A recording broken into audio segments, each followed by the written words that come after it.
We have some new updates in regards to Meghan and Harry. So, in a shocking twist in the saga of Harry and Meghan, the true owner of their opulent MONTECITO is demanding a staggering $21 million for full ownership. So, Meghan and Harry, they're trying to sell the property and they're asking for $21 million. So, this revolution not only raises eyebrows but also amplifies the ongoing narrative of the couple's contentious relationship with wealth, privilege, and the consequences of their choices, as public interest in the Duke and Duchess of Sussex continues to simmer.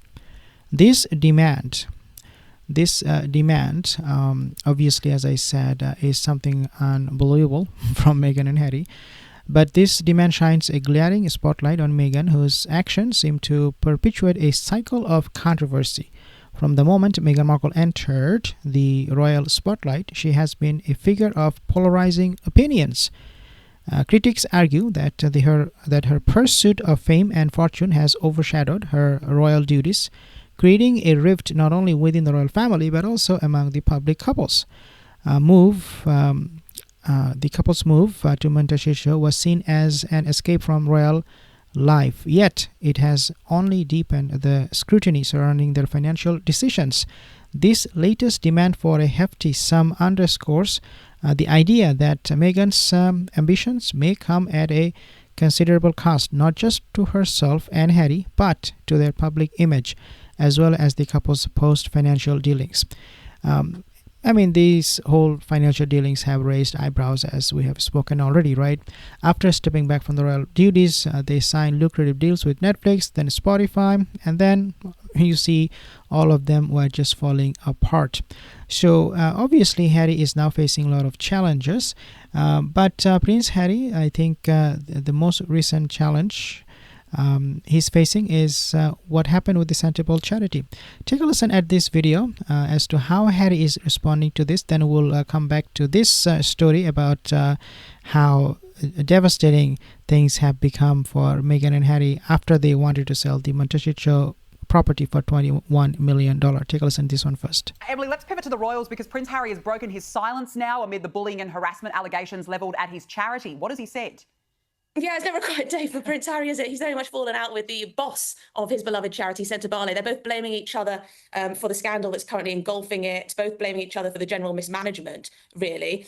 So, yes, he's spoken out. He says this is all because there's been an investigation now launched into the charity by the Charity Commission, which is quite a powerful quango in this country. He's calling out the blatant lies coming from the chairwoman. He's saying that the truth will come out as to why he resigned from the charity. I mean, we've seen the chairwoman, Sophie Chandauka, being very vocal in the media, accusing Harry of all sorts of bullying, of harassment. We've even heard talk of claims of racism as well. I would say, I don't know about you, Danica, but it looks as though all parties in this are coming out very badly indeed. But the fact that the Charity Commission is now getting involved, launching this investigation into his beloved charity. This is a charity that he set up in honour of his mother, Diana, is pretty bleak for Prince Harry. Meanwhile, Meghan is launching her little honey and jam shop. Oh, how wonderful. Well, look, I just think it's been another bad week for the Sussexes. But hey, what's new? Emily Carver, good to see you. Absolutely. I mean, Prince Harry can say whatever he wants about the allegations against him, but people are not going to believe him. People are going to believe Sophie Chandauka, because she was the one, clearly the victim. She was the one who was abused, harassed by Prince Harry, and we have seen it live on TV. Nobody needs to give us any clue as to what happened. We already have seen it in public. Now, going back to the story about the $21 million, so critics have argued that Meghan's high-profile lifestyle contradicts her public persona of compassion and activism. Instead of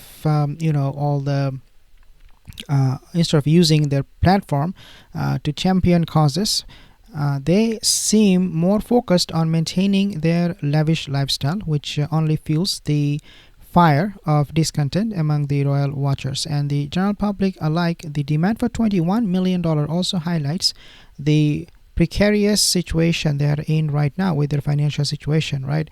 So it does highlight a lot of things about them, especially in regards to their financial situation. Reports suggest that the initial investment in properties and ventures have not yet yielded the expected returns. This looming financial obligation raises questions about their long-term sustainability. Is Meghan's desire for luxury driving them to make questionable financial decisions? The public is left to wonder if this demand is merely a symptom of a larger issue reflecting a lifestyle that is unsustainable and out of touch with the realities faced by average citizens. Meghan's behavior and public statements often appear to exacerbate her controversial reputation, from her candid interviews to her outspoken critics of royal family. She has created an image of someone who is unafraid to challenge tradition, yet these challenges often come off as self-serving rather than noble critics. Obviously, the critics, they have argued that her actions suggest that there is a big and deeper problem into the situation, and we have seen also Piers Morgan talking about them recently. I'll be sharing about his video in a separate one.